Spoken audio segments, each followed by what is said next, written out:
So They say every election got a little bit of fraud shit. That's even Pence, he's like, I'm straight. Then he's trying to put all that shit on Pence. He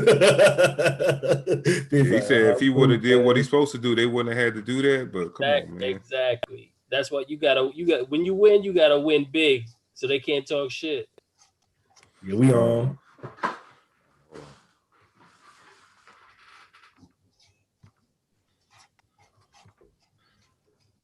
Happy New Year, y'all. Welcome to the Just Two Black Brothers podcast.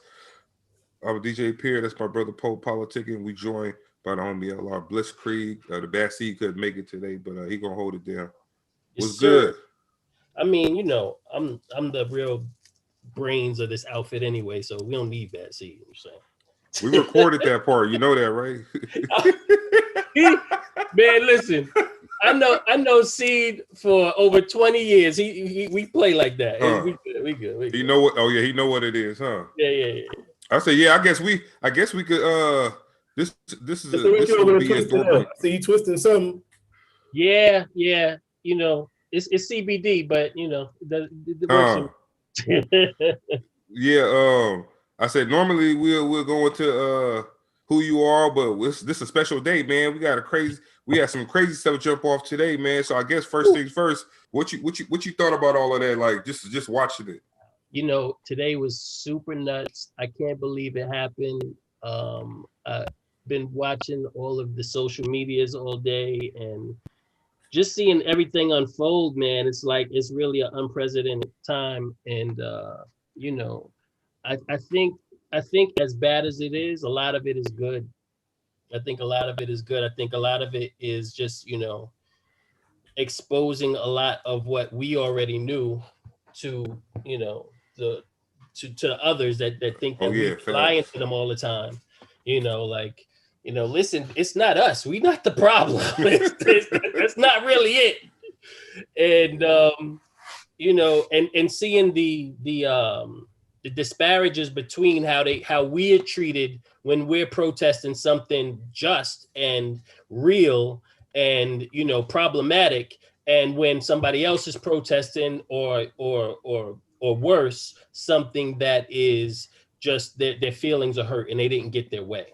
You know what I mean? So yeah, I'm surprised they start, because at first they weren't even calling them. They were just saying protesters, but they started calling them rioters now. So I'm glad they had no choice. You go to CNN, they calling them domestic terrorists. They calling them everything they possibly can. Yeah, CNN ain't playing no games with them. Yeah, man. Yeah. CNN, like, y'all gotta classify them as them terrorists right there, bro. Yeah, it ain't no way around it. Yeah, man. But like somebody said, man, we would have never made it that far to get to the door. We wouldn't have made it up 2 steps. Would have been 1, 2, pow. They got a video floating around of a black Capitol officer. Man, they chased that fool up the stairs. I saw that, and he was by himself. How was he by himself? And there's hundreds of people coming in through the door, and he got to run up 4 flights of stairs before he see like at least 3 other officers.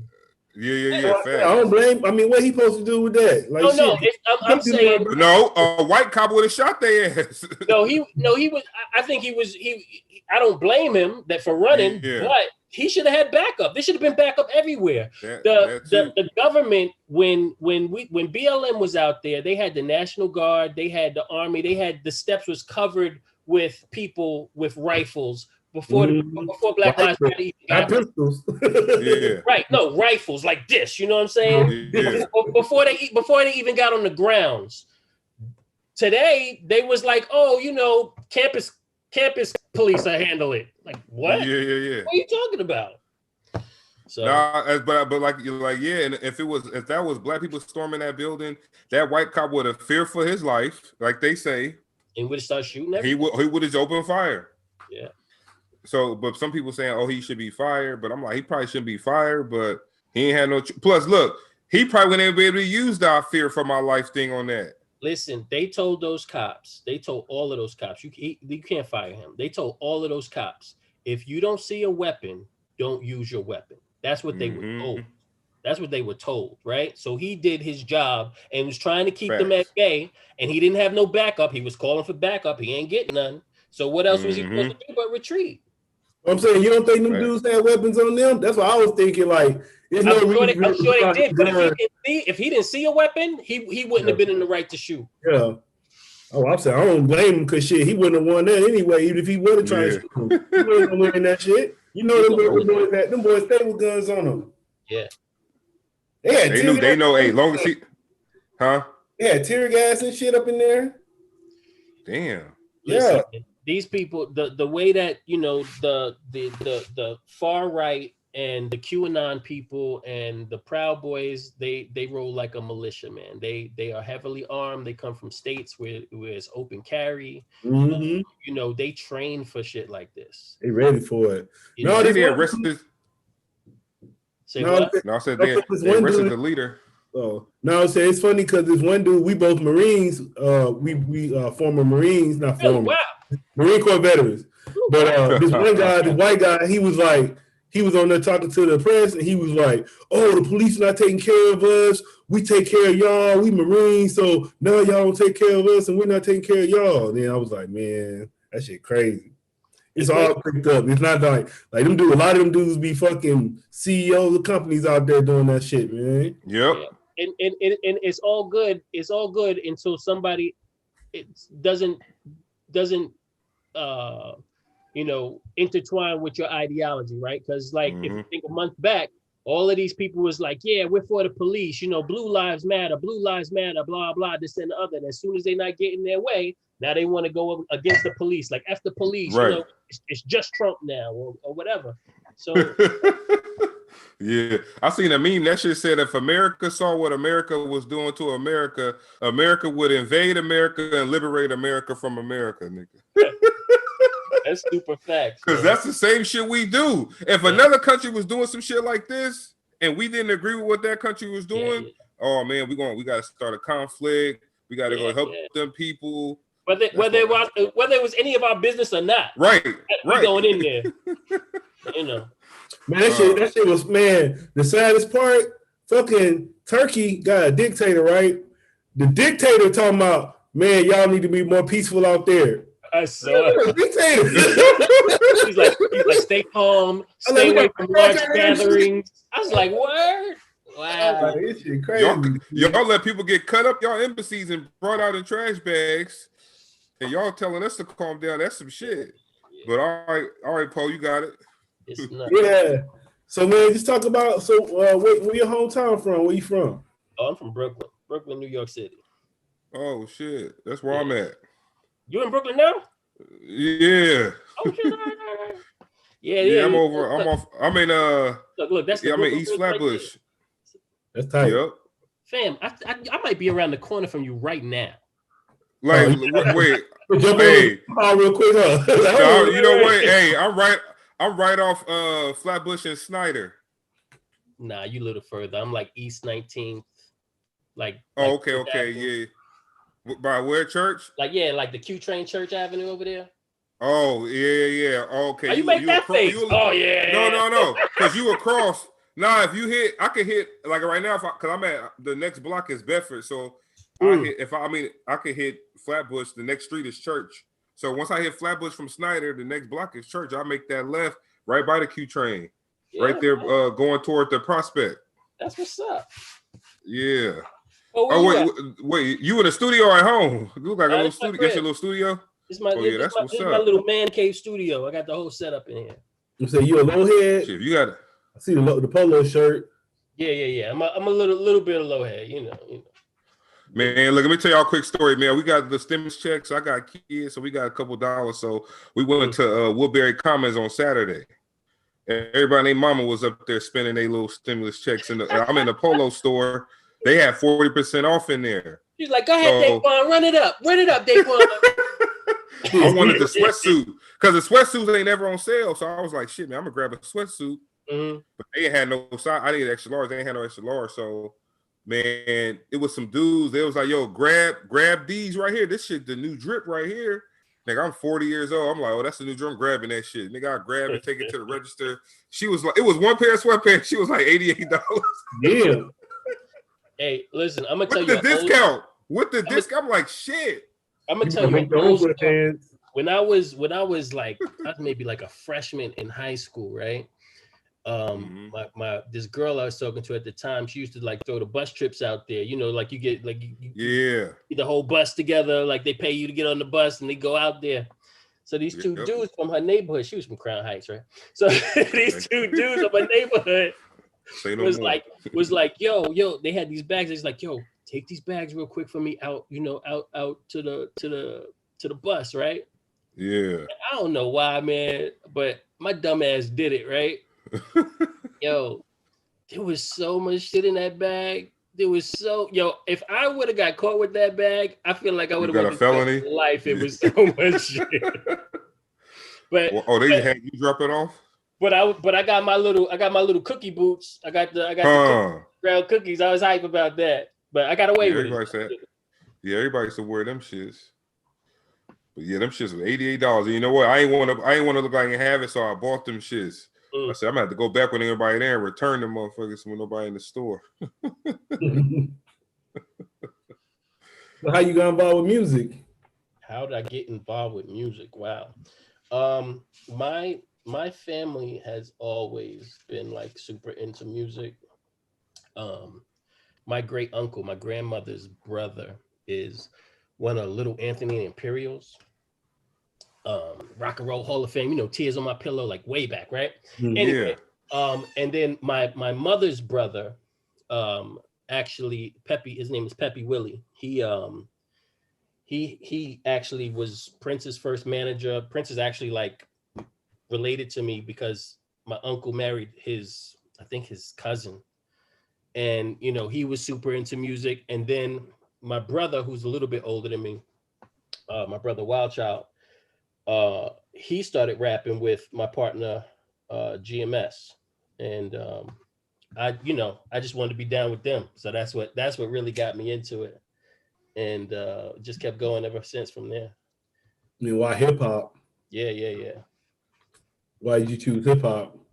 Why did I choose hip hop? Yeah, I mean, I was born into it. Prince, man. But you said you related to Prince, so you could have went R&B. Yeah, but when I was a little kid, hip hop was the music, right? Like, I mean, yeah, I appreciated all these other types of music for sure, but the sound of my youth was hip hop, so that was the sound. Mostly because that was what my brother was really into. Now he does a lot of different stuff. He's out in Italy right now. He's got an album called Levels, with a whole Italian band. They do like an eclectic fusion of like jazz and spoken word and hip hop. It's really dope. And he does really well overseas with it. But yeah, we started just straight hip hop.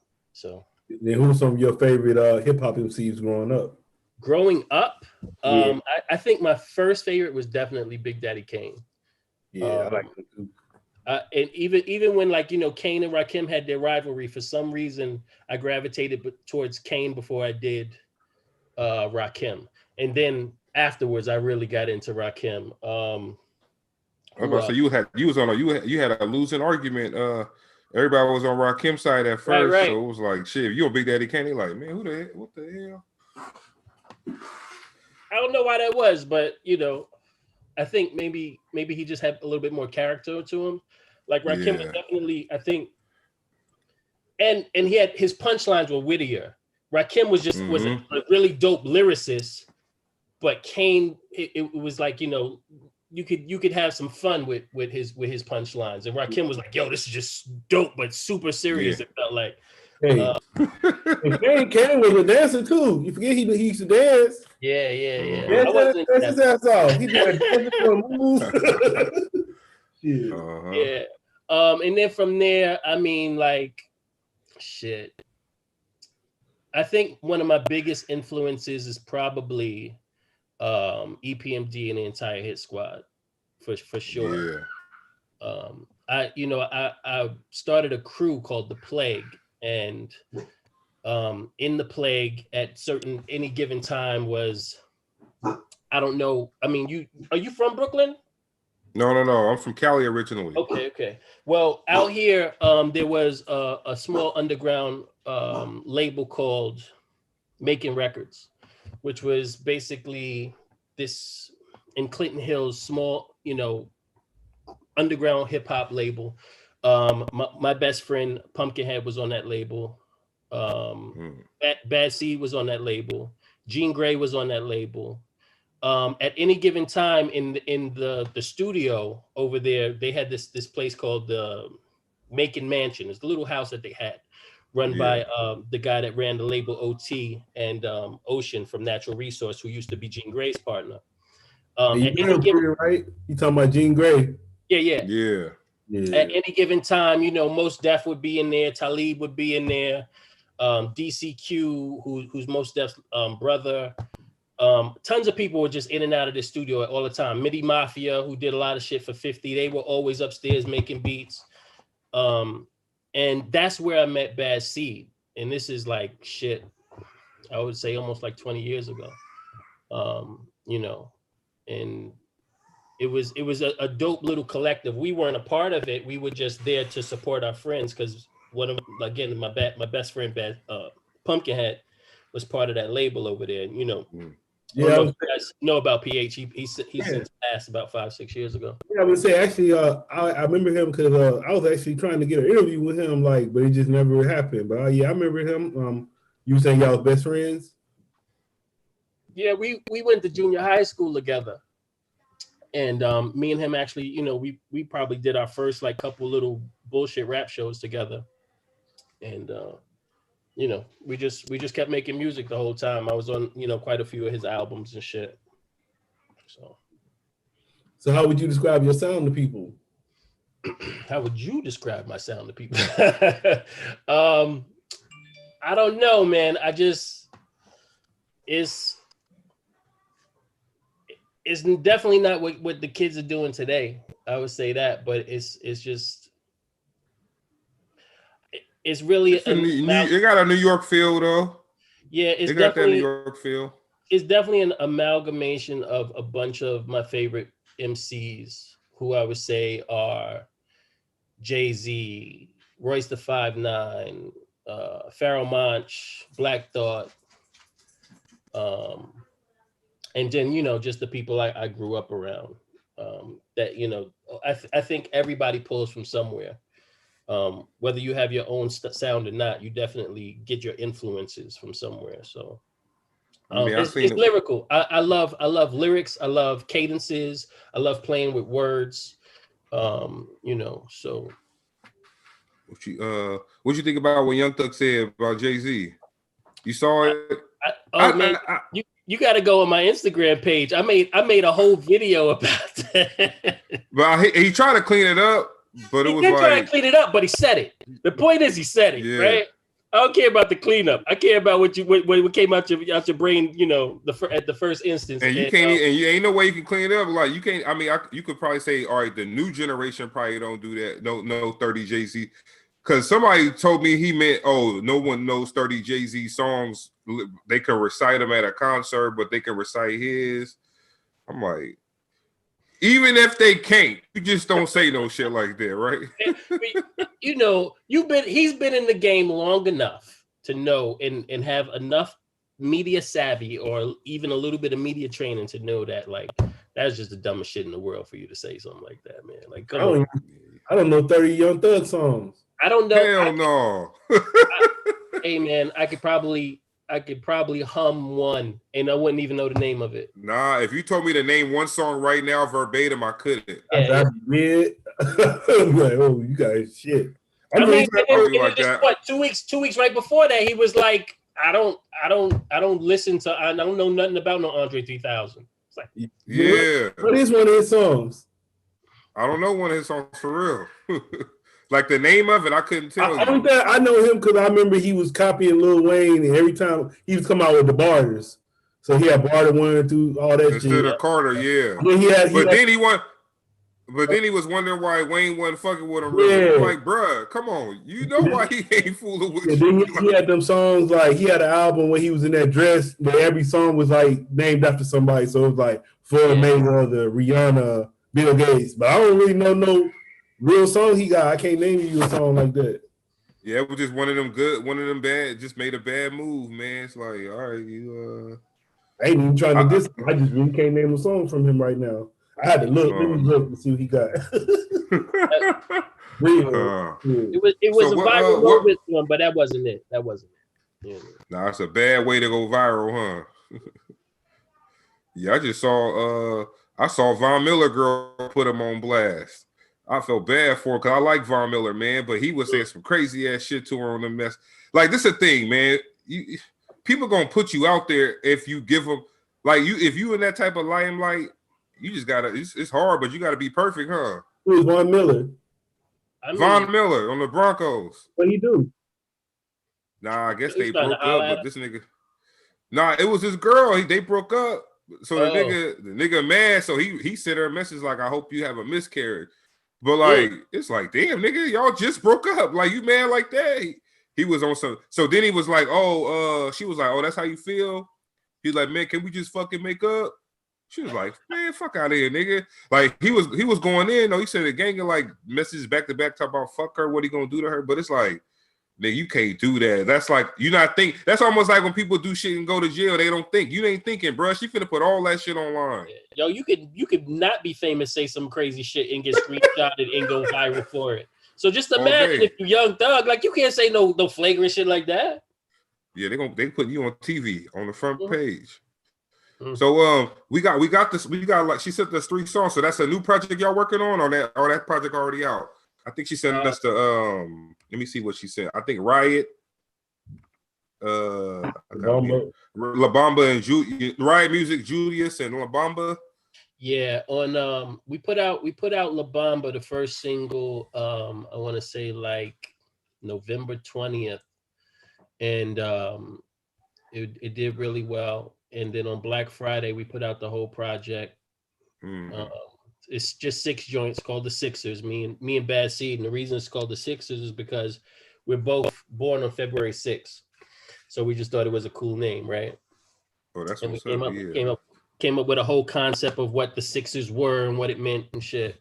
And yeah, we did a 6-song project. We first wrote La Bamba. We hit up Knots because Seed had worked with Knots a lot in the past. You know, I think off of Seed, Knots got his first plaque because Seed and Knots did a track on I think Funk Master Flex's second album, and that went gold, and that's how Knots got his first plaque. Which one was that one? Was that White What You Mad At? It might have been, was it For the Kids? Oh, okay. I think it might have been one of those. I can't remember. But those are the first 2 songs that he had ever done with Knots, was For the Kids, and those are like classics. If you go type in like Knots 10 best songs, one of those is going to be in that 10, and you know Knots got a catalog. But he had a strong relationship with Knots. They worked together for quite a while. They just did a project, I think 2 years ago, called No Way in Hell. So we hit him up for a single, and we got La Bamba, the beat for La Bamba, and we loved it so much, and it flowed so effortlessly to make the song. We was like, well, fuck it, let's just get Knots to do the whole project. And so then, you know, we collected the rest of our beats, and I think it's 8 tracks altogether, but there's like 2 skits, and yeah, we just put together this, you know, 6-song, like, I love the project, man. There's very few things that came out this year that I think can fuck with it. You know, and the only reason that if they could fuck with it, it's only because the volume is just so much, you know, huger. Like, you know, Busta Rhymes put out a 30-song album and shit, right? So he can fuck with us because he got 30 songs, and he's got 5 produced by Knots. You know, that joint Look Over Your Shoulders, Knots did. So, you know, the 3 that you got. Say again? No, go ahead. No, the 3 we got is... Yeah, the 3 you got is the first single, La Bamba. The second single, which is Riot Music with Planet Asia, is on that joint. And the 3rd joint is Julius, you know. All the joints are dope. There's 3 more on there. There's 6 Shots, which is insane, with scratches by Tone Spliff. We got, Gotcha 6, which features actually Pumpkinhead, PH, is on that joint. I went back and got some vocals I had from him, and we put that song together, and there's one more, Caught Up, which is really fire, but we'll probably put out a video for that in a couple weeks, so we'll see what happens. That's what's up. And with the current climate of hip hop, man, like how would you define success? For me, meaning, because it's like it's just so much different lanes and ways you could make a dollar. Like it ain't just, oh, I'm on because I got a Grammy. Yeah, but success in hip hop for me right now, you know, I own and operate a company called MCMI. It's a hip hop brand label. You know, we put out, like I said, PH's last album. We put out my brother's album. We got some more shit coming. I got a solo project coming. For me, success is a mass amount of people hearing my music and liking it. That's what success is for me right now. I'm not, you know, in any way, shape, or form under the impression that I'm gonna get rich off of hip hop. I'm an old head, you know. I'm like y'all age, you know what I'm saying? So it's like, yeah, but it's not. I make music because I love it, right? Right. I'm an artist. I'm an artist, so I create art, and I put it out there for the world to hear. And if they fuck with it, they fuck with it. If they don't fuck with it, I still made art that I like. So, you know, that's what it is. I see it's a big push out there now, though, to like not put an age on rap. Like it's a big push on that. I'm starting to see it. I feel like they stole me and Poe lane, because me and Poe, that's what we set out to do in a way. To like, we want to interview the people who make the talent people out there who not getting heard enough, but we also, you know, we interview a lot of the old heads, so you know, it's like, hey, they still relevant, man, they still here. So I'm starting to see a lot of people talk about that, like I seen them talking about it on Drink Champs just the other day. I seen people talking about it on Clubhouse. I'm like, damn, that's the lane we was doing. But yeah, I because think, as much as hip hop is a sport, right? It's more an art, it's more a skill, and it's not perishable. It's not like, oh, the older I get, my knee hurts and I can't rap no more. You know what I'm saying? Yeah. As long as you continue to sharpen your sword, you can still do it at a high caliber. You know what I mean? Like facts. It's not one of those things where the older you get, the worse you are. Now that happens because people get complacent. They stop doing it as much. Other things get in the way, and they stop sharpening their sword. So now their style sounds the same as it did 10 years ago, and nobody want to hear that shit. Or you know, or you just get lazy, right? I ain't got lazy yet, so I'm gonna keep rocking. Yep. No, that's funny. Yeah, no, because I say you ain't never heard nobody say Dolly Parton was washed up, huh?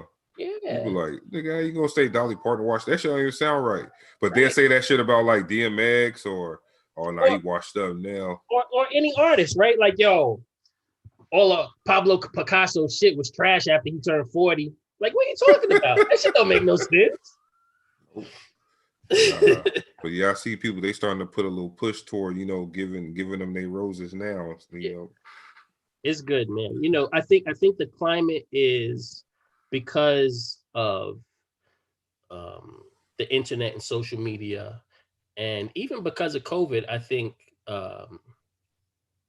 there's the ability to hear music that you want to hear more so than it ever was before. Like, if you like something, you can find that something that you like. And it's up to you to support that something so that those people that make that can continue to make it, you know. I feel you. What else y'all got for me? Come on, give me some questions. I like this. Y'all are cool. Poe was on mute. Oh, you was on mute, Poe. Oh, baby out there. He feel like, I think I met you before, man. I don't know where, but you look mad familiar to me. Oh, I'm out there, man. No, I don't know. In these streets, yo. No. He's gonna play one of the songs. Say again? Go into one of the tracks? He said you want to go into one of the tracks. Cool. All right, bet. Let's do this Julius. I like that Julius track. Let me make sure we set the play, man. We ain't did the show in like 2 weeks, huh? 3 weeks almost. Shit. Oh, here we go.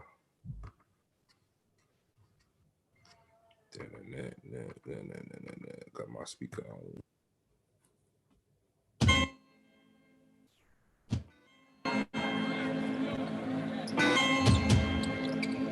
Let's go.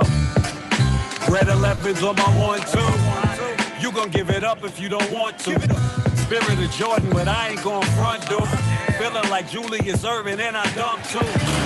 Legend with the semis and the 6 shooters. I ain't never been friendly streets or computers. I greet all consumers and street connoisseurs with legendary bar work that leaks down to the sewers. If this ain't you a moving target, pick and choose. Kick retarded, lifting to the point that you ridicule. By all your fans, dick riders and bitches interview. Pull up to your interview, dinner you. Eat all the food off your plate and then I grin at you. Pose, then I diddy bop off just like a nigga did. Literal. Almighty sixes, see them blitz in the mixes. Too late for talking, ain't nobody can fix this. Julius, I'm feeling like Dr. J without a shake with this. Now one of you niggas ready to play with this. None of y'all niggas. To the cloth, I stay true to it. Legend in the game like Julius. I'm feeling like Dr. J without a shake with this. Now one of you niggas ready to play with none this. None of y'all niggas. And to the cloth, I stay true to it. Legend in the game like Julius. The underrated leader, the baseline on A-Rhyme. See, put up a screen, it's getting shot in your face time. No conversation, take mine. Bounce, hand on your go waistline. Chuck up deuces, just throw the okay sign. That's the give and go, I pick and roll. I know it's foul, Jack. And you gon' catch a charge, you choke your bird when she come round back. Boy, with these folk that don't understand the game cutthroat. Wanna shoot out? Fine. Team take it to the utmost. Gotta check rotation before you catch this fade. I heard that text jam and retro pray. Your set gets sprayed, my deck gets paid. The vets that made it, that my future shining so bright that the sun needs shade. We run these plays. Surgical with words I pull on, got a doctorate. You photoshopping and me and mine is the opposite. Divine design, you losing, don't care who it is. Rockabye, baby. Julius. I'm feeling like Dr. J without a shake with this. Now one of you niggas ready to play with this. None of y'all niggas. To the cloth, I stay true to it. Legend in the game like Julius. I'm feeling like Dr. J without a shake with this. Now one of you niggas ready to play with none of y'all niggas. And to the cloth, I stay true to it. Legend in the game like Julius. This is the best team that I've seen in 10 years. I can't see any team touching the Sixers. I really can't.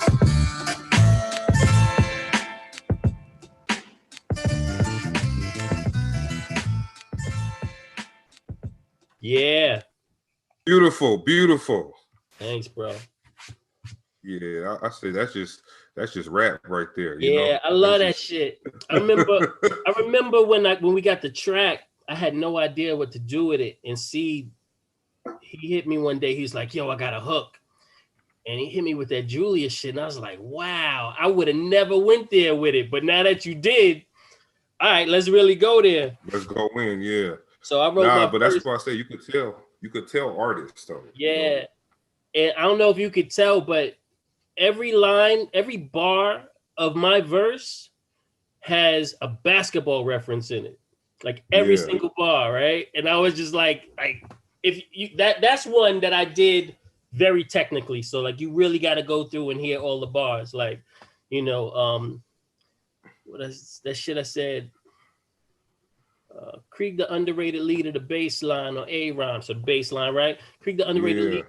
So, and if you think about it, Julius Erving, he was one of the most underrated players to me, right? All day. And that's why, you know, we made the Krieg the underrated leader, the baseline on A-Rhyme. See, he put up the screen, it's getting shot in your FaceTime, right? So he puts up basketball terminology, right? Put up the screen, you get shot in your FaceTime. Or, right? Triple entendre. He put up the screen, you get shot in your FaceTime, right? So, okay. Shot in your FaceTime, the conversation, take mine, bounce, hand on your go waistline. She chuck up deuces, right? That's 2 points. Just throw the okay sign. That's the give and go. I pick and roll. I know it's foul, Jack. You gonna catch a charge. You choke your bird when she come round back, right? Damn, nigga, what you doing? Y'all remember? Do y'all remember when Julius Erving? Do y'all remember when Julius Erving choked Larry Bird? You better slow that shit down. I know. I said, you gotta do that shit slow. You gonna catch a charge. That's basketball terminology. You gonna catch a charge. You choke your bird, your girl, when she come round back bored. backboard, right? You're gonna catch a charge when you choke your bird when she come around backboard with these folk that don't understand the game cutthroat. If y'all don't know, the game of 21 is also called cutthroat. Board with these folk that don't understand the game cutthroat. Want to shoot out? Fine. My team will take it to the utmost. Gotta check rotation before you catch this fade. I heard that text jam technicals, right? Gotta check rotation before you catch this fade. I heard that text jam in retrograde. Come on, man. That verse is fire.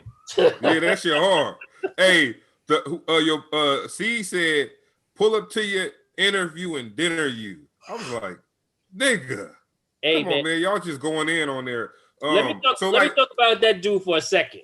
Bad Seed is one of the most prolific and consistent people in hip hop right now. He has probably put out, I think, in the last 2 years, maybe 5 or 6 projects, and he has another 4 or 5 already done. Right?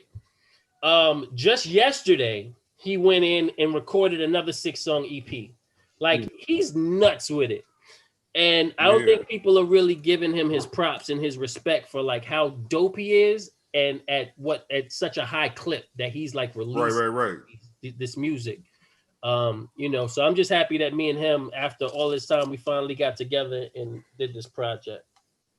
So to drop a verse like that, is that verse come easy to you, or are you thinking about a lot of shit while you writing it? Like how did all that just pop up in your mind of just backboard with the 2 FaceTime clip with the So when Seed hit me, when he hit me with the hook, right? Now most of the songs that we wrote, they came really easy. I'm not even gonna lie to you. They came, the verses just came easy because for the most part I was just talking my shit. But for Julius, because it was such a concept, I said, all right, let me sit down for a minute. I went on YouTube and I watched mad old Dr. J videos of him playing the game, of him like getting interviewed. Like I watched his whole life story. And it was dope just to watch it. But at the same time, I'm just soaking in all this information. When it's finished, when I finished for that day, put the beat on and just wrote that shit. You know, all that shit you saw was soaked up in your head and just came on the paper, came out on the paper. Yeah, man, that's crazy. That's why I tell Poe, we say all the time to people, man, who got the most money ain't always the most talented, right? That's because I say it's so much talent out there, and then some of that shit just like that sound effortless in a way. It was like that's how you know you got it. Some people are just rappers, and some people they know you can make some money by doing some shit, and they get out there and make a song. Right. That's with the times, but they couldn't spit a freestyle and nothing, or probably write a song and say they like, huh? Yeah, you know, I mean, if you love something, then you know you put the time to make it special. I think that song came out really special. I'm trying to get that to this dude that play on the Knicks, man. Make it his fucking theme song. You know that kid Julius that played? Oh, Randall. Yeah. He's going crazy. Randall a monster. Randall a monster. Crazy right now. So I'm like, yo, hey, everybody, man. Yo, everybody who doubted, he don't want them. Everybody who doubted me towards right now, shit, because he banging. But because the thing is, well, he was good last year, but it was like he thought he had to be the man and do everything. Now he playing his game. Yeah, look, you ain't got to be the man. And I think with the Knicks. Shit, when you go out there thinking like, yo, we ain't really got shit to lose anyway, you probably play better. Like, all right, it's the beginning. It's like they say, it's easier to motivate a 4-0 team than it is to motivate a 0-4 team. Shit. For sure. But I like Randall though. They got a little squad. You know, Julius Erving, he played for the 76ers, he played for the Sixers, and his number was 6. So it just keeps tying in that, you know, that whole Sixer thing to us. Yo, this is a divine intervention right here. Let's drop this. I'm glad I didn't go off that and write the bio for the show. I was gonna say tonight we politicking with 2 outstanding Philly rappers with the album The Sixers. Cause I heard the Dr. J reference when I was listening to the song. I gotta grow my beard longer to be from Philly. Oh, that's a fact. Yeah, man. So what's in the works for 2021?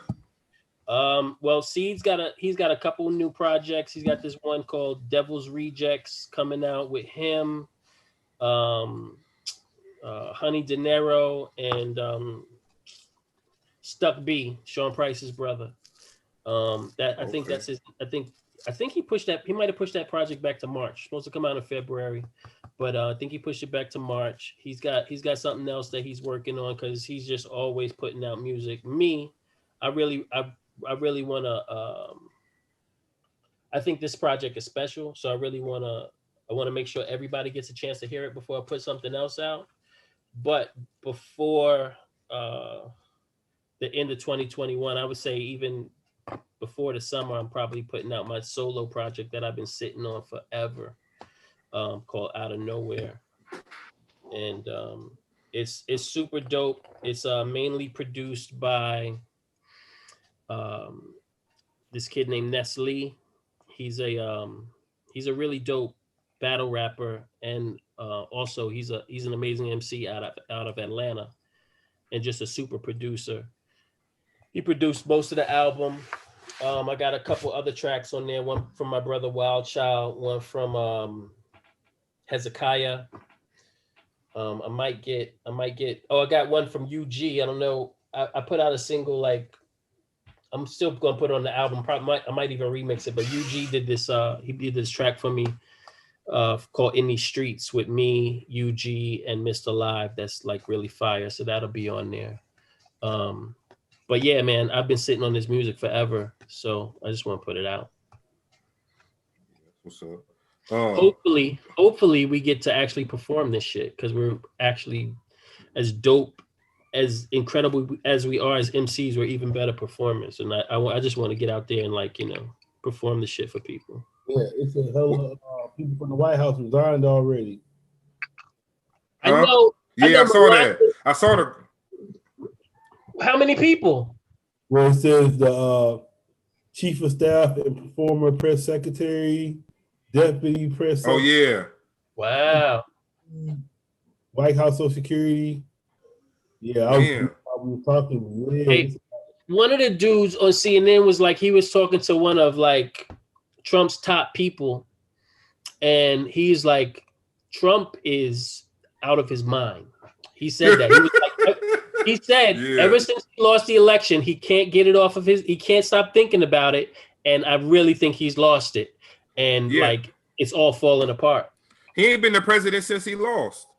That dude don't do nothing. He ain't been the president since he ain't been the president since he became the president. Let's be honest. Now, you know what it is? I wouldn't put it past that motherfucker. He's burning that goddamn house down before he leave. Yeah. He's like, that type of person. You see what's happening. You like, man. If I can't have it, nobody can have it, and he just blow it up. That's what he does. They want to steal it from me? But I'm gonna show y'all. This is my house. This shit going there. But nah, that shit, man. Like I said, huh? I probably say, I know, like, you can't be like, oh, I don't believe it because it's happening. Yeah, right. Like, but I guess to them, this shit gonna be like they Boston Tea Party. They probably look at it like that, like, oh, we patriotic, we fighting for our rights. Right. They feel like they feel like they're on the right side of history. Mm-hmm. All day. This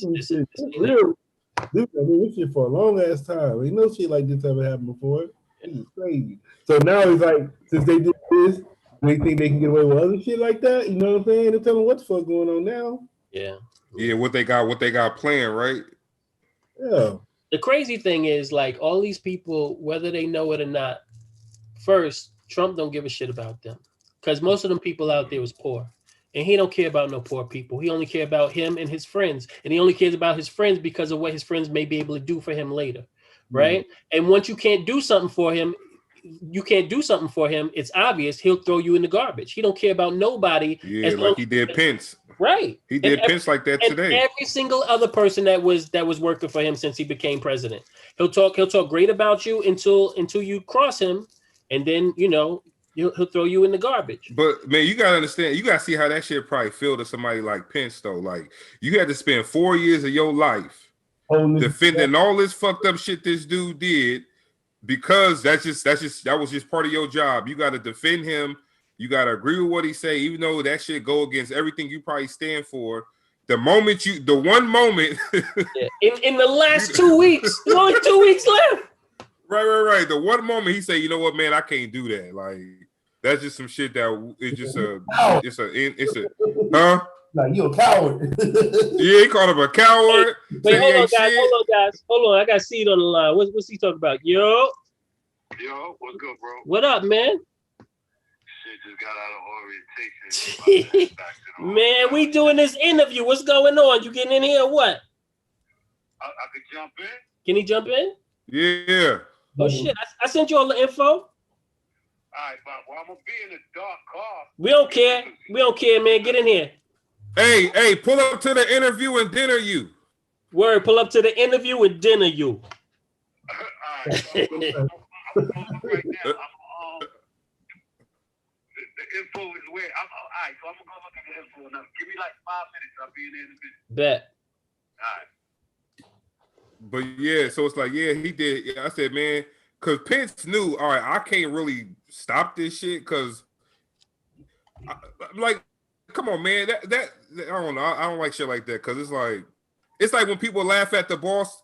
Like, look, if I tell the same joke, you ain't gonna laugh, but if the boss tell that joke, you gonna be laughing your ass off. Like they treated you like that for 4 years, and you treat them like that on the way out. That's fucked up. Yeah. And what do you got the show for? You got nothing. Nope, you got people that's probably gonna never hire your ass for nothing. Never, because they can't trust you. Unless he got a company working. But they say shit. You know, Twitter already said they suspended this account for 12 hours, but they like, you keep doing this shit, we're gonna ban you all permanently. Like, man, when he come out of that office, people gonna treat him like shit. Also, you like know, people don't get banned from Twitter. Hey, listen. He said he's not going to the inauguration because he's going to go play. He's getting on a plane and going to play golf in Scotland. He ain't coming back. He ain't coming back. Yeah, he's not coming back because he already know what's gonna happen. They're gonna arrest him. Yeah, he going to jail. Because you see, he was asking about can he pardon his kids. Yep. So I was like, all right, if he asking questions about can he pardon his kids and can he pardon himself, he already know what it is when he get out of there. Yeah, that's crazy. But nah, so right now, what's like your theme song right now? Like if you get in the car, what you gotta have playing while you in the car? My shit. Oh, that's what's up. I almost said don't mention your shit, but I was like, you know what, he got some fire, so he probably do some of that shit when he get in the car. Damn. Besides my shit, what am I listening to right now? I've been listening to Busta's album. I really do like that shit. Shout out to my brother Mecca who A&R'd that album. What else am I listening to? I'm listening to Benny's album. Trying to think like new shit. Yo, why you do that? What they was talking about? Conway was talking about if you don't want to pay $25. What's that about? I don't know. I saw some shit where he said, yeah, if you don't want to pay $25 for something, then don't say you fuck with us. But I don't know. I said, my boy. He was talking about a movie came out with, I think. Oh, okay. Yo. All right, I send it to you again. I got you, bro. I got you. My boy Marv One, he just put out a dope project. Marv One out of Detroit. My homegirl Lyric Jones just put out some dope shit. I don't know, man. I listen to a little bit of everything, and it's definitely not always hip hop. You know, I listen to a lot of old 70s soul R&B shit. And you know, I got a 2-year-old, so I'm listening to a lot of like Baby Shark. Yeah, Baby Shark and Lori Berkner Band, all this weird shit. Yeah, I got a 1-year-old. He see the Amazon Alexa, and we in the office. So as soon as he see the Alexa, he point at it because he want me to play the damn. Elmo got a version of Baby Shark. It's called Cookie Shark. It's him and Cookie Monster. Bam. Yo, he'll listen to that shit back to back to back to back. That shit's the worst. Like, did the video for it. I don't know if you've seen the video for it. Yeah, I'm like, yo, come on. Yo, that ain't copyright infringement? Hey, listen. They made bread off that song. This is the move, right?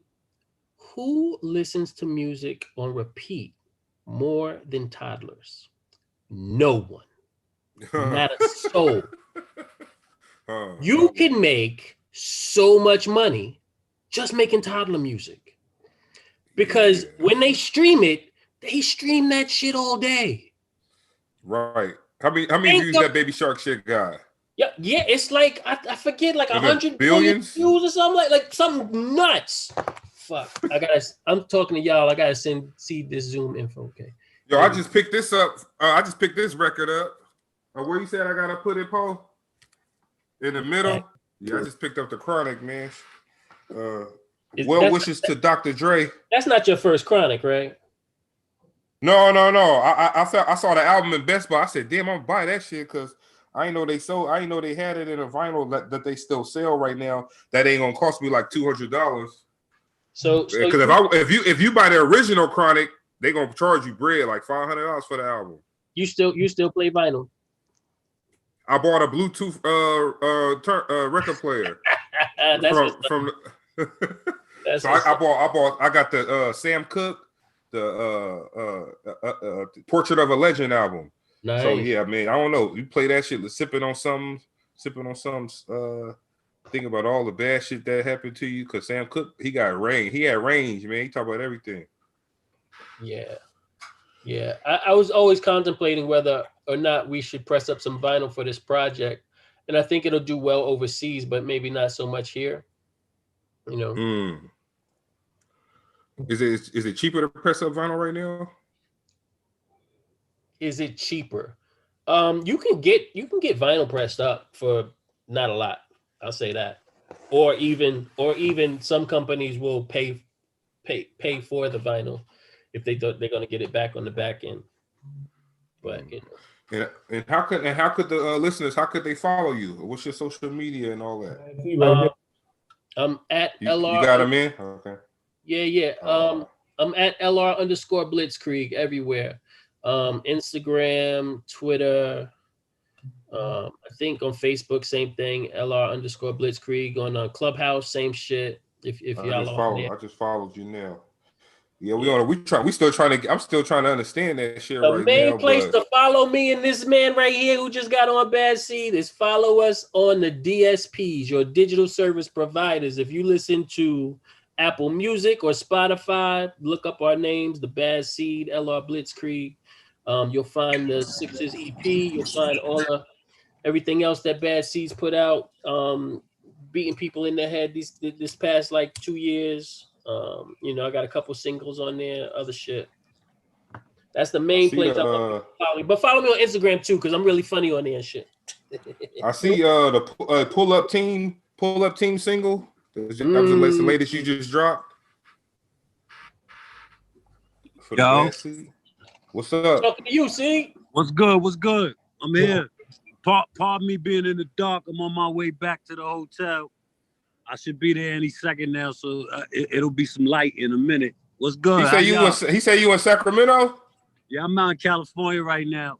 Yeah, I grew up in Sacramento. Oh yeah, that's what's up.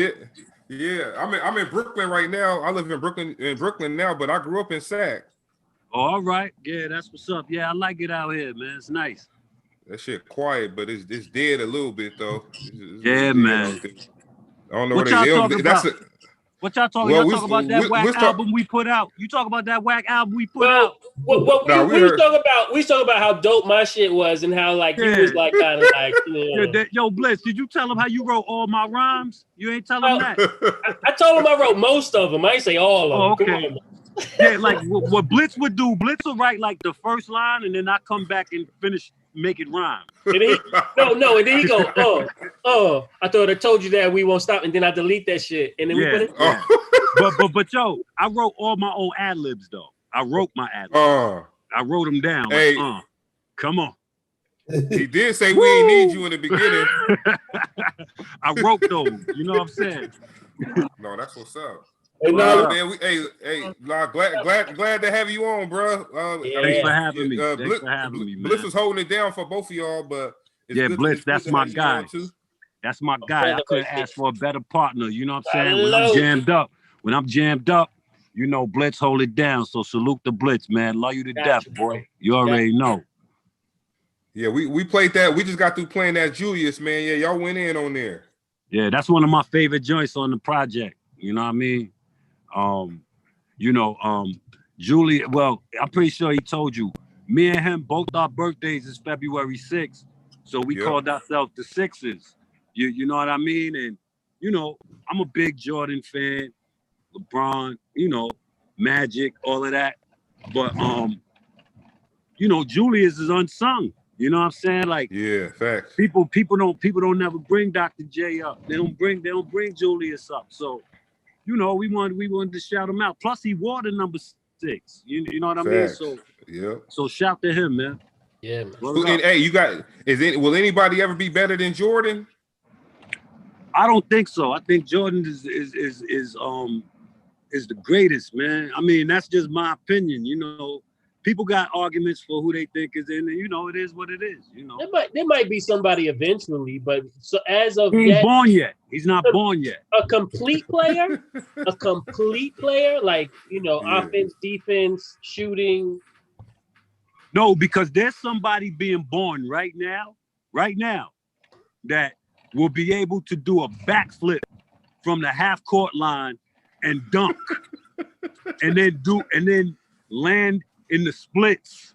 You know what I'm saying? Like, that person is born tonight. We're not going to see them for another 18, 19 years. You know what I'm saying? Facts. Now, I've been seeing people.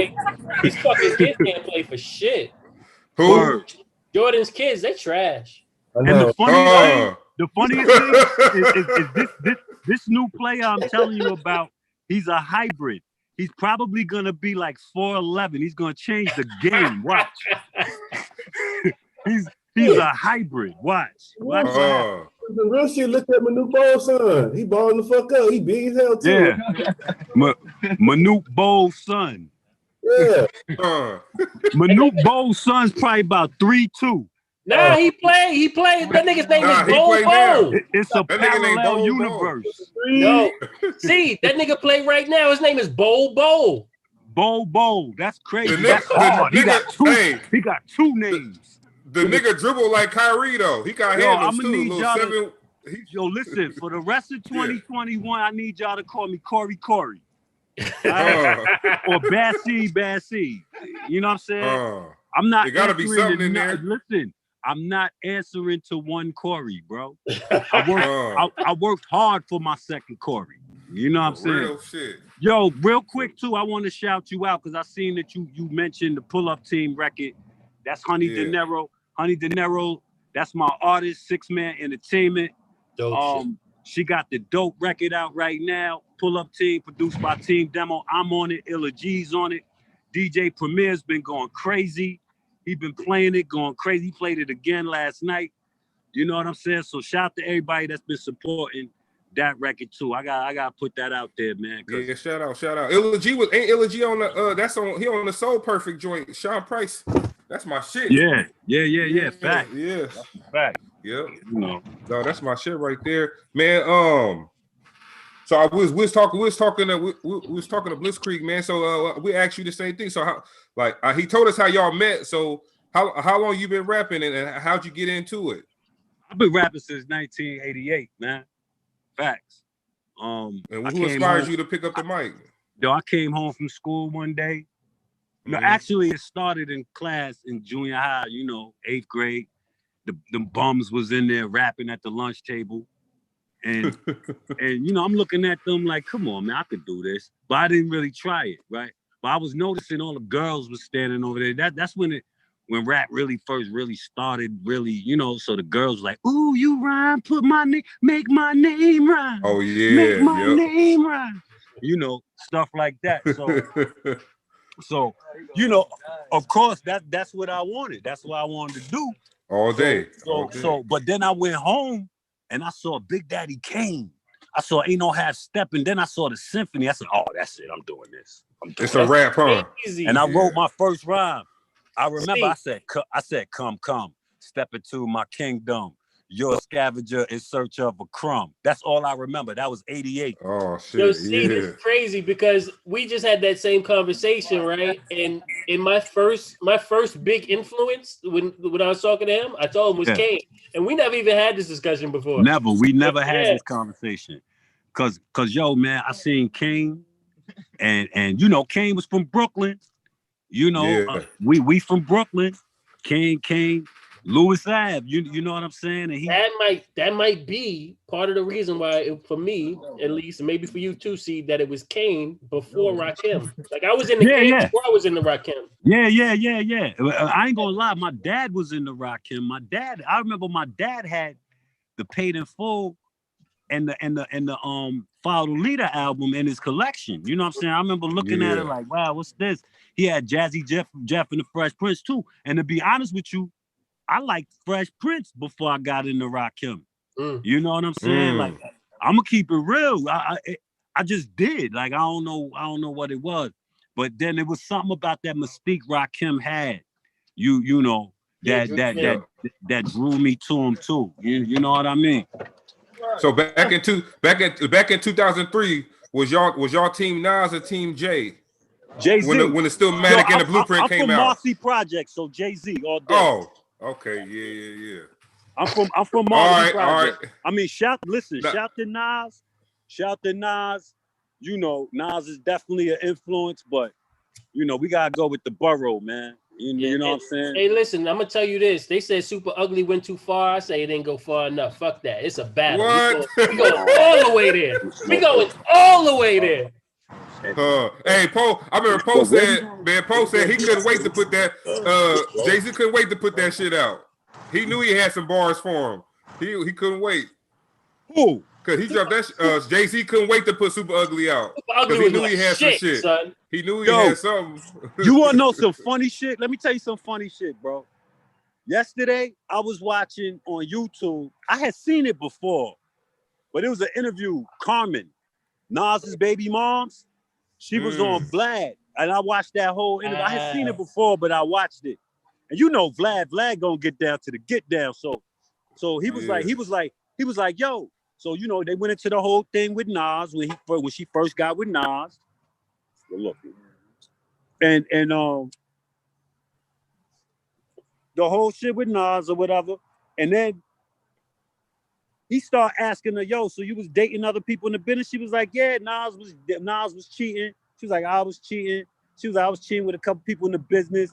Nas had a problem with it because it was his circle. She was like, but yo, I'm in the business too. This is my circle too. I work at Def Jam or whatever. So yo, she said she was dating Jay. She was pregnant by Jay.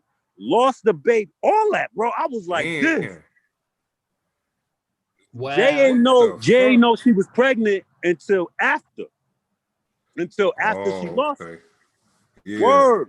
So Jay and not so she was talking about how Bleak was like, yo, Bleak taking the credit, thinking that all that shit started because of him. She was like, poor Bleak, that shit ain't started because of him.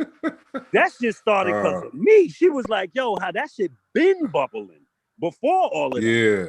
You know what I'm saying? She was like, and no, he was not in none of our vehicles. He did not leave no condoms on the baby seat. He ain't do none of that. She was like, Jay was just emotional. I was like, wow, that's crazy. No, that nigga did go around though. But no, hey Vlad, when you leave your Vlad interview, you better hope the police ain't at your goddamn house when you get home. That's a fact. But do the knowledge, you know why people doing the Vlad interviews, man. You know, because you wonder why they doing them. Yeah. It's a lot of eyes on it. He's got a platform, right? Yo, no matter how you feel about Vlad, you watch Vlad. I know I do. Bro, listen, if I'm looking at if I'm looking at my feed and I see somebody that you know what I'm saying, and it's a dope caption and Vlad, I'm clicking. I'm not, I want to hear what that person got to say. It ain't about Vlad. It's about that person. Hey, and you like, I ain't going on there. I'm listening to what at the same time, I don't want to give him. I don't want to give him the click. Credit. He ain't talking about his shit, so yeah. I'll fuck with Vlad either. He ain't talking about my shit on his shit, so fuck Vlad. Yeah, I would go on Vlad. I would. No. Yup, cause I'm gonna tell you why. There are dudes that go on there that know how to chuck and jive them. Yo, look at the Pee Wee Longway interview. Watch that. Yeah, Watch he that. got him. That's it. It's a lot Who of got dudes him, Poe? that know how to deal with Vlad. It's a No, lot. you can listen. If you got dirt, you could definitely deal with that, Vlad, and get away with it, and still, get your numbers off out of it. It's just he's a shitty person, man. He's a shitty person. I'm just saying. Hey, remember when? Paul, I think he's talking about the one when the baby was on there. What you talking about? When the baby, he was like, the baby said, "How you know that happened?" He's like, "Man, nah, I don't even want. I don't even want to ask no more questions, bro. Like, how you know I was in a white car with two people and the girl was in the back? Nah, I'm good, bro." This other dude, he's like, "Oh, so I see you wear a lot of red. You're a Crip, right?" He's like, "Nah, it's just my favorite color. I don't know what the fuck you talking about." Yeah. You're trying to get also affiliated? too. I'm gonna keep it real. I don't think Vlad is associated with police, bro. What I do think though is that Vlad is so enamored by our culture. He loves it. He loves it. Like these are things that intrigue. Like, put it like this. I'll tell you like this. Me, I'm intrigued. I love gangster movies, but the Italian shit, like the real, yo, bro, I'm so intrigued by all of that. You know what I'm saying? I don't come up in that world. I don't know nothing about that world, but I'm intrigued by it. If I met some old gangsters, I'm sitting down asking them wild questions about this shit. Like, you know what I'm saying? I'm intrigued by the shit. And I think how many people you got sleeping with the fishes, huh? Like, I want to know all that shit. Yeah, and honestly, I think that's what it is with Vlad. I think that's how it started. But I think at this point, it's all about trying to pull the most dirt out of your guests so that you can run up the numbers on your YouTube views. Hey, look at this. Yeah. I did that. This is his caption on his YouTube video. It say flashback. Lil Baby almost gets Vlad to blow his cover as a police. That's his caption. YouTube video. Oh yeah, he trying. But let me ask you though, was that Vlad's? Vlad posting that? Yeah. But that's what I'm saying. Vlad plays into that. He plays into he playing into it now. He is, yep. He plays into it. You know what I'm saying? Because why would he say that? Because he know people talking about him now like that. He's like, all right, I'm gonna give them what they want type shit. He's playing into that shit, yo. You know what I'm saying? I would think that shit is really for the better people, so we shouldn't really fuck with it like that. As far as him apologizing to Farrakhan, I look at it like this, man. As a black man, I feel like not even a black man. I don't want to even put race into it. I think that if you're wrong, you need to apologize to the man. Now I respect him as a man for standing for doubling down and standing his ground. If you feel like you ain't got to apologize, then don't. Right. Should nobody make you apologize? If you feel, now we could disagree with them all day, but you gotta respect somebody standing their ground, yo. Yes. You understand what I'm saying? Like that. That's just how that's how I see it. But no, you don't have to apologize. But hip hop as a whole, who fucks with Farrakhan, right, does not have to fuck with you now, Vlad. Yo. Because you just, I'm sorry, my bad. Because you didn't apologize. You know what I'm saying? You don't gotta do nothing. I can't make you do anything, right? But you can't make me watch your platform and give you views anymore either at the same time. But you know, we had an artist here, because I go back to what you said about he just enamored with the culture.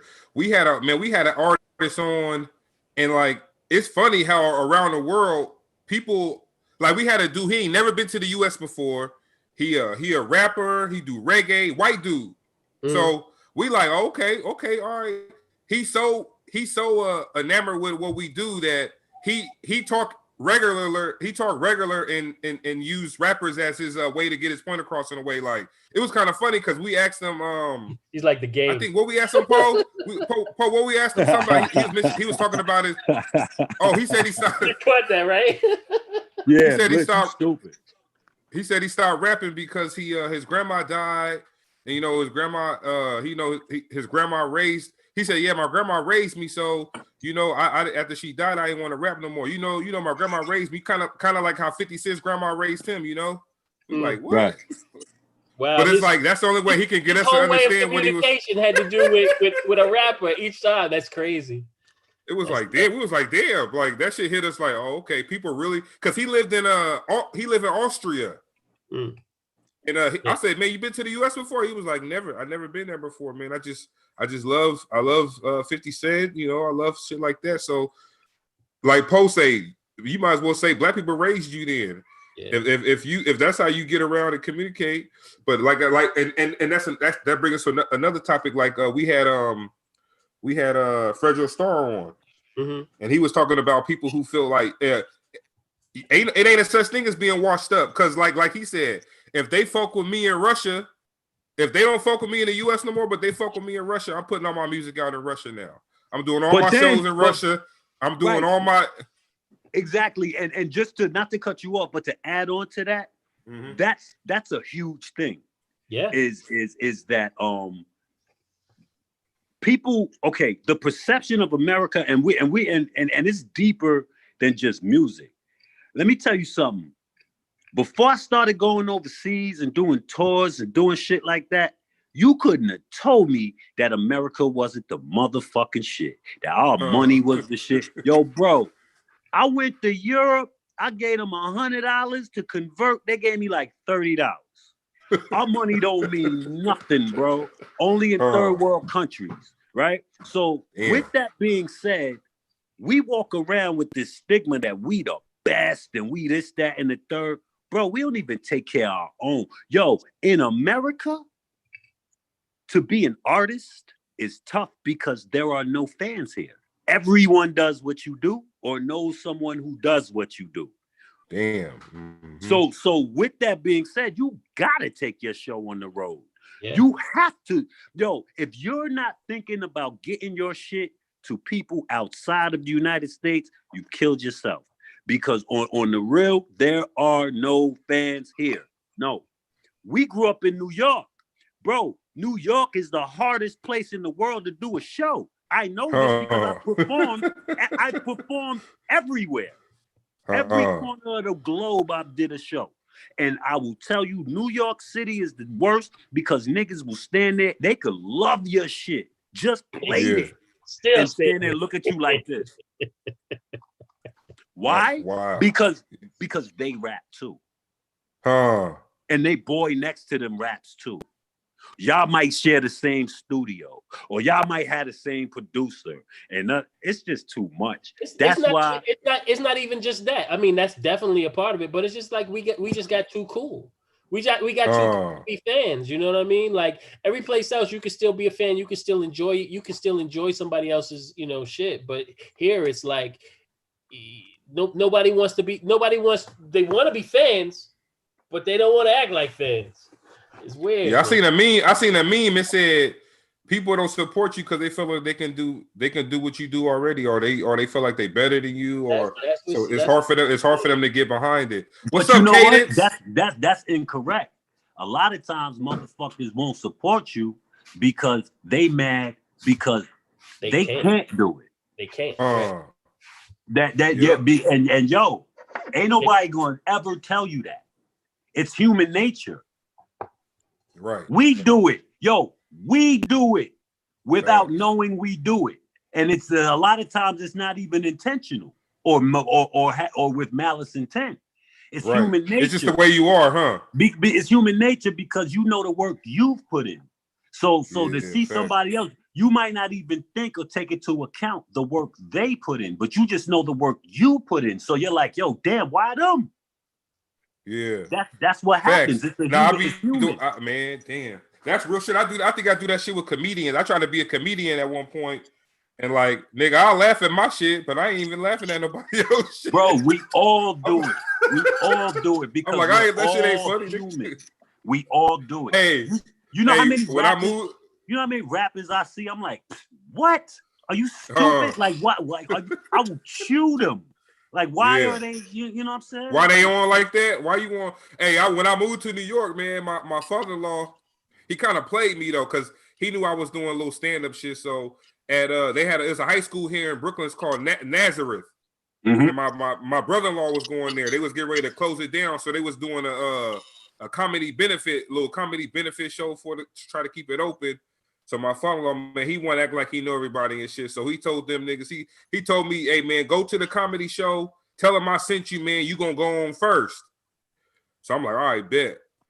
Man, I get there, I'm like, yo, they like, who is you? I'm like, yo, I'm here to perform. They was like, who told you was performing? I was like, yo, Doug Diesel told me. They're like, who the fuck is Doug Diesel? I'm like, so look, I call him. I'm like, man, they said, hey, look, I said, they don't know no Doug Diesel. He was like, yeah, man, I figured they'd say that. Ask him, can you perform for like 5 minutes? So I'm like, bro, you played me, because these niggas is like, they've been on Uptown, they've been on all these shows. But look, that's when I found out how tough the crowd is here.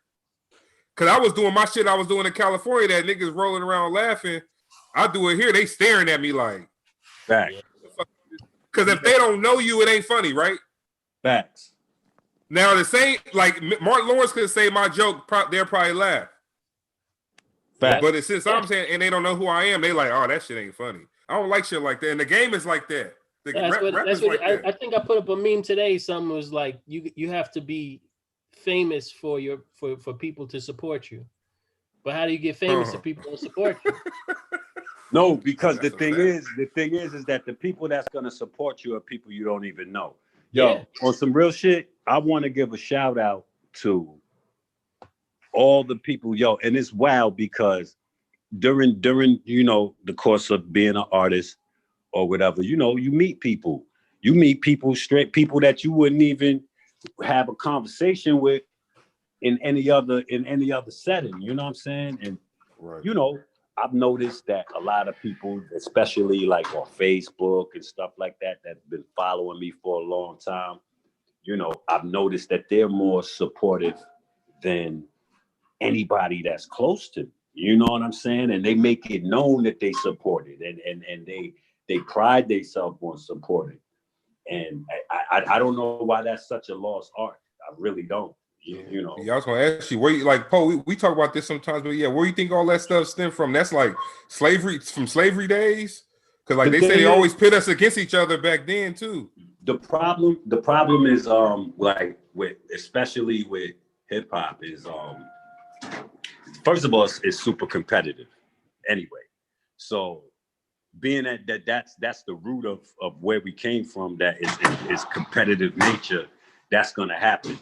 You got artists that are like, okay, well, I put all this time in, I've done all this, that, and the third, and I feel like I should be here.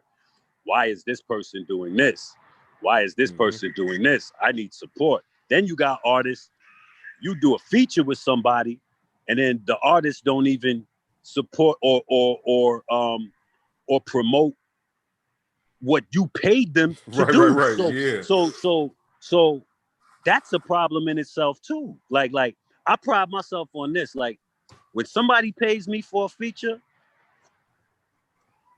I tell them straight up, first of all, you're gonna get that shit back fast, and I am going to promote that shit.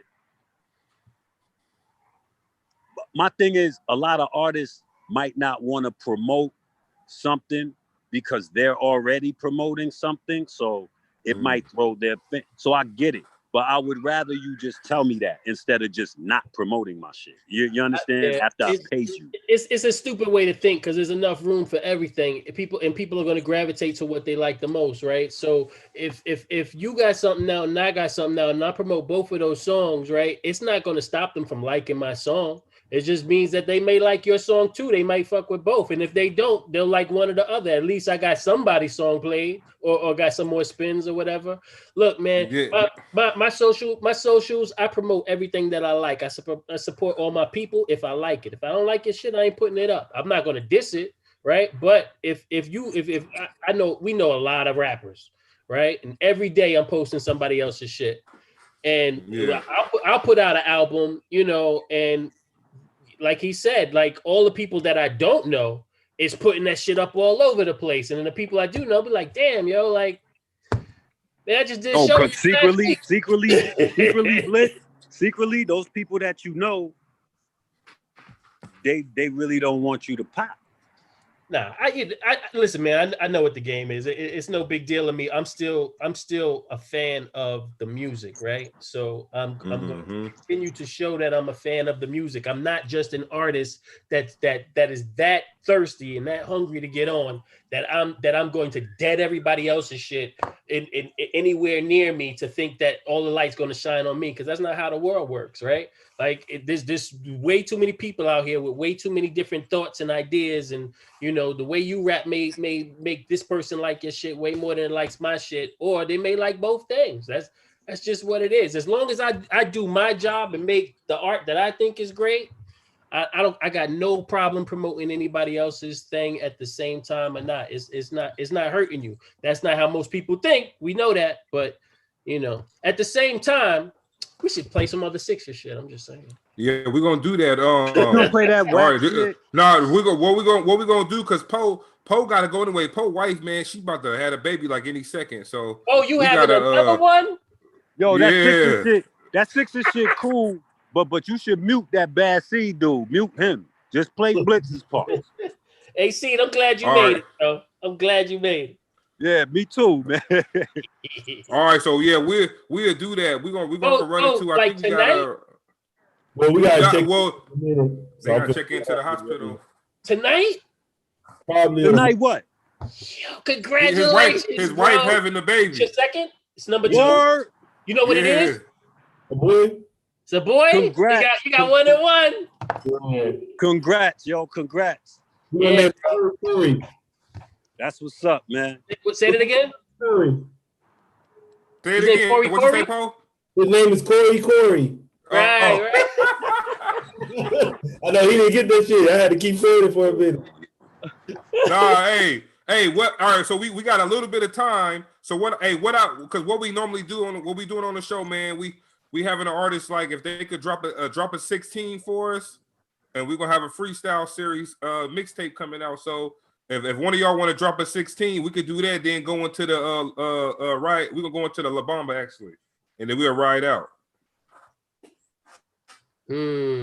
So since Seed ain't that good, I guess Blitz, you can give us one.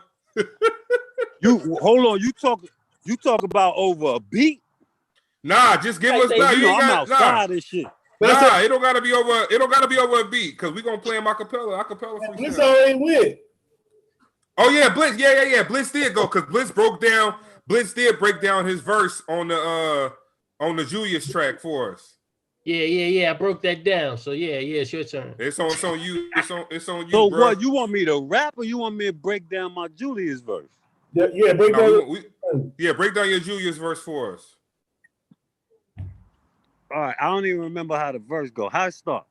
How it start? 11's on my one. I got like 5 billion raps. Oh yeah. Yeah. So you can spark it, bro. So basically, my shit just basically, I represent the 6th man. You know what I'm saying? The underdog. So I'm basically, starting out. Bread 11's on my 1-2. So I got the Jordans. The Bread 11s, they on my 1-2s, my feet. What I said, Bread 11s on my 1-2. You gonna give it up if you don't want to. Spirit of Jordan, but I ain't going front, dude. Feeling like Julius Irving, and I dunk too. Legend with the semis and the 6 shooters. I ain't never been friendly, streets or computers. You know what I'm saying? Shit like that. Just breaking it down. Like, yo, I will Julius you out here. You know what I'm saying? Right in your eye, and then dunk on you. Bang. You know what I'm saying? Yep. No, that shit was fire though. We're gonna go into this La Bamba, but before we do that, man, anything y'all want to lead the listeners? Y'all got any words of wisdom? How can they Bad, we need your social media so we could have the people follow you.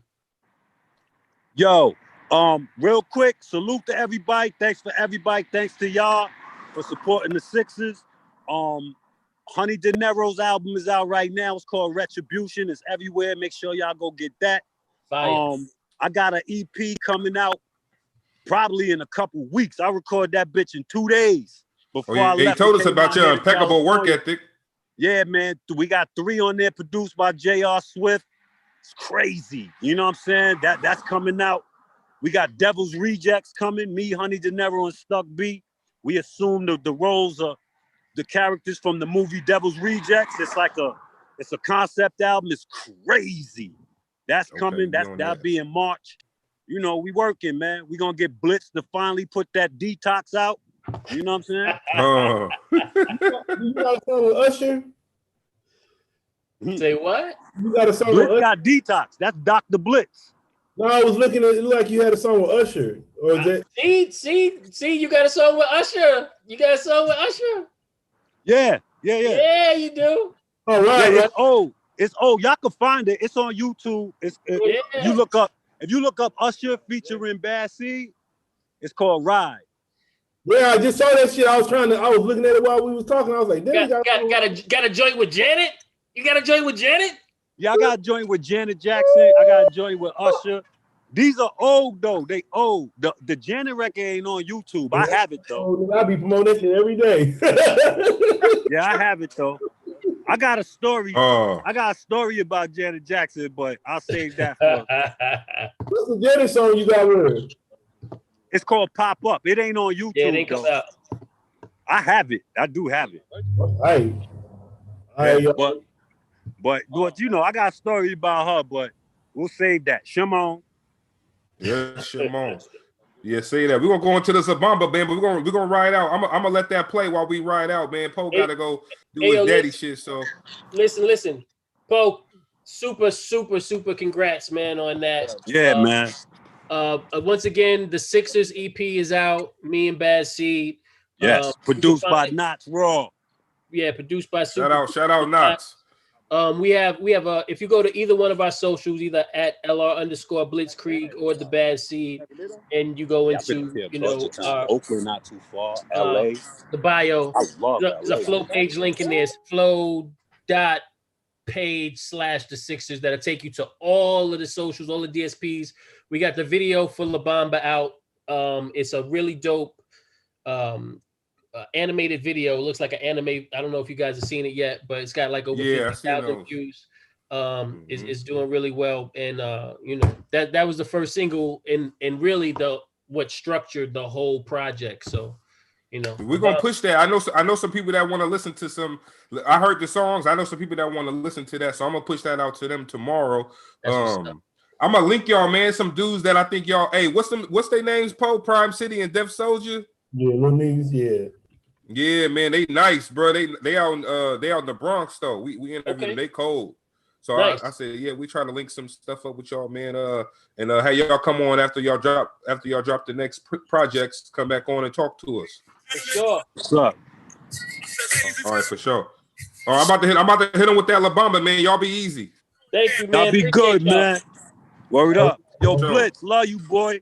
Love you, man. Word up. I'ma holler. We out.